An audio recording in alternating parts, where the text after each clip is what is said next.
Hello, beautiful people. I'm Andrea and Adina from Emma, and we are here because we had another great meeting. Take a break with us every Thursday. We invite different people to come join us in our world.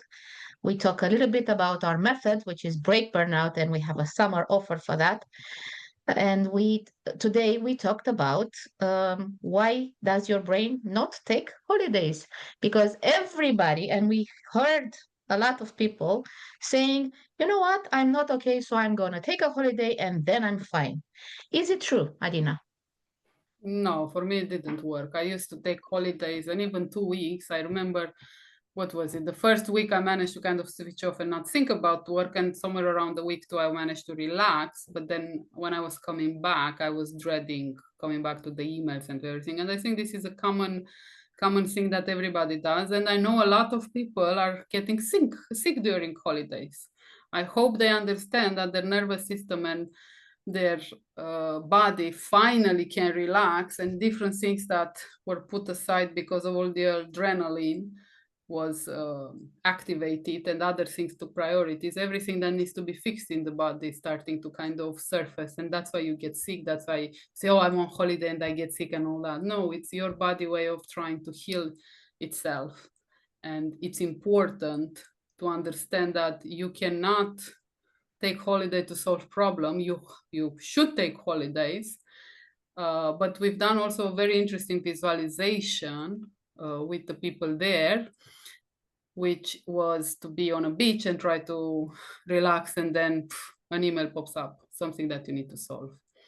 And the most interesting thing for the participant was, how do you give yourself permission to switch off, not to worry about anything? And here we're not talking only about work, which is our main passion, but it's everything.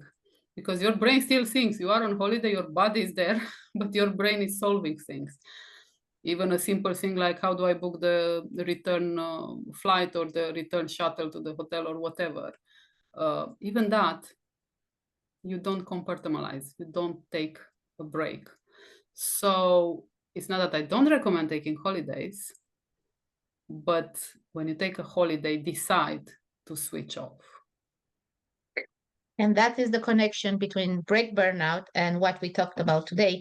Because in reality, all this nervousness, all this stress that you still keep with you, while on the beach leads to quiet burnout, leads to stress, anger, frustration.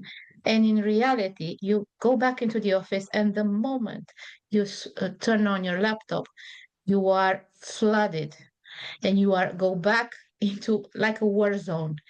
And it's not a fun feeling. And a lot of people come back from vacation, and the first thing they do is like, what am I doing here? I'm going to have a lousy week.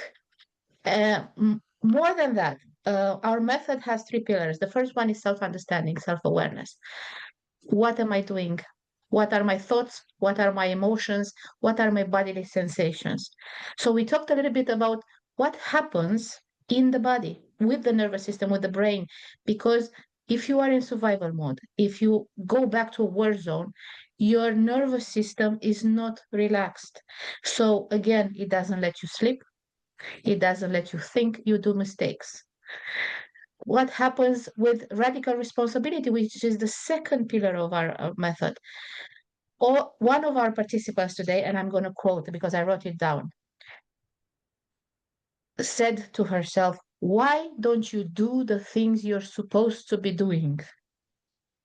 And she continued, I am not taking responsibility for the things I am supposed to be doing. And what does she do? She keeps the fight in her head. She's angry with herself because she couldn't do the things she said she would.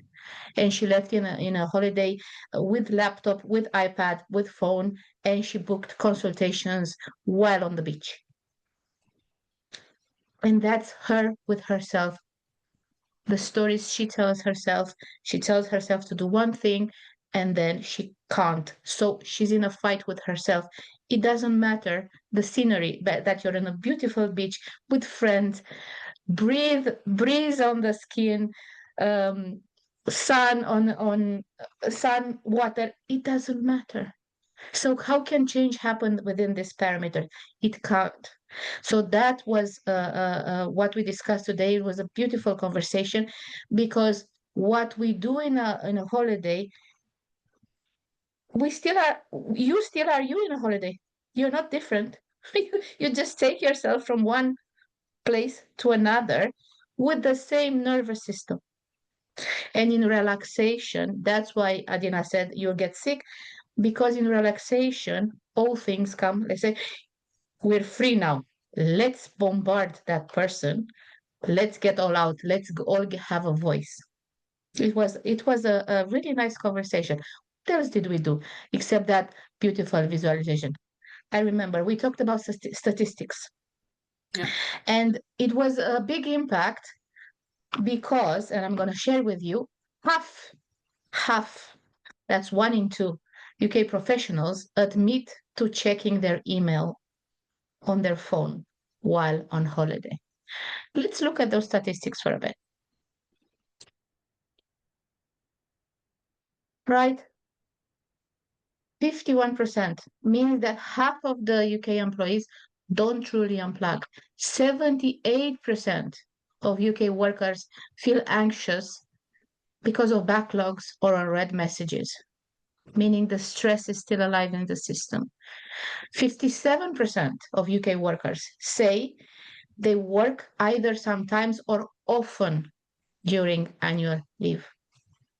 Means you actually don't take on a holiday, you keep on working. And less than half, 42% of UK professionals actually rest. Because you know what? Rest takes intentional effort. You need to train your brain, you need to train your nervous system to take a break. What else? Well, the other one was about the mobile. One of the examples Mhm. was that it's very hard to switch off. So even if you go to a doctor appointment or whatever you do, it's very hard not to check your notification. So how can you mindfully switch off? Because for me, it's not only the mobile, it's whatever gets you excited or not present to the moment. Yeah, right. So your mind is kind of escapes to something else. And for me, I have days and weekends where I can have, I don't know how many notifications. I choose to ignore them. It's a power, it's a will there. It's, I prioritize my me time for whatever happens. We're not talking about emergency and all that, but we live in this world that we feel like everything is an emergency, even if there is a notification of somebody who has a birthday and is organizing something. It's how much do you love yourself in order to be able to give to other, because most of the people are focusing on the rest, but they don't look at themselves. So they look, okay, how can I make that person happy? How can I take care of that? How can I solve that? How can I solve that? But what about us? So I'm very curious, when you're listening to this, if you can think, just spend 5 minutes, think, what relationship do you actually have your phone, and who is ruling you? Is it your phone, the notification, the friends, the whatever? Or is it a conscious decision that you can decide?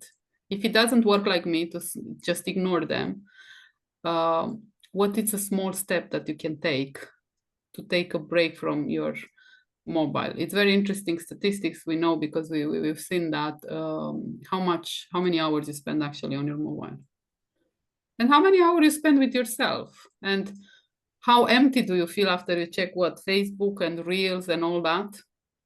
Yes, they distress you, you feel good. What about reading a book? What about doing something for you, being present? Like, and you know, children are the best example. If you ignore them, if you put them in front of a mobile, they're going to stay there. But and I'm talking about small children now. But if you're present to them, automatically they are attracted to you, and they come to you because what they want is to be mirrored. They want to be seen. They want to be entertained and to feel that you're present with them. And you also want the same. We have the same needs, exactly the same. We want to be mirrored by other people. We love with Andrea to go to networking events and to meet people face to face and to discuss something face to face to feel the other person. What's the energy in the room? How is the other person saying? What do I get from that? Can I ask? Can I go, you know, a little closer or farther? How do I feel about that? And that's the subject for our next week. How do we audit our energy? It's most important, and then the other people around. Who is draining me? Who is not draining me? With whom after I meet I feel happier? We all have somebody in our life. It was so funny, in one of the circles I am, there was a lady talking about a friend that she just comes to me, she talks for 1 or 2 hours, she's just dropping all the shit on me, she goes home and she's happy. So I was like, okay. So I'm thinking, next time I'm going to write to her that if she comes, we will talk only about some subject and we'll drop that. And I was like, what about telling her how you feel? What about that? Because I don't think people in general, they are conscious about the effect they have on others. You are responsible for your own energy field, for your own state of mind. Don't give the responsibility, blaming or not blaming, to the other person. It's unfair. For me, the best way, and I've done that with some of my friends, I say, look, in this friendship, of course, we're not talking about crisis situation or the friend goes through a difficult time and whatever. We're talking about normal day when there is a constant behavior like that, which what's in it for me? And that's a good question that you can have with your friend. Okay, you're getting this excitement and you're happy after. What do you think it's in it for me? Oh, no, just think about that. How do you want the exchange to be fair enough? Because we're so afraid of hurting somebody's feeling that we let everybody else hurting our feelings. No, and you're not teaching responsibility for other person, which is part of our method that we love. You're not teaching. You have to show by example. The same we do with the kids, the same we do with your partner. You have to do that with everybody in your life, because you are responsible for yourself. Don't expect other people to take responsibility for making you feel in a different way. Just tell them what you are, what is your boundary, communicate it, and then guess what? You're teaching them how to do it for themselves or for others. I'm very passionate about it. I can't wait to see you all in our next thing. I know it's August, that's why we talk about holiday, we are both advocates of holidays. We love holidays, we love traveling. But when you take a holiday, take a holiday. And if you don't know how to switch off your brain, please contact us. We are offering free one-to-ones where we talk about your needs and we see if we can work together and collaborate, because we all have so many individual needs and we work with so many people. So looking forward to hear from you. Thank you. And that's all for us today. Thank you.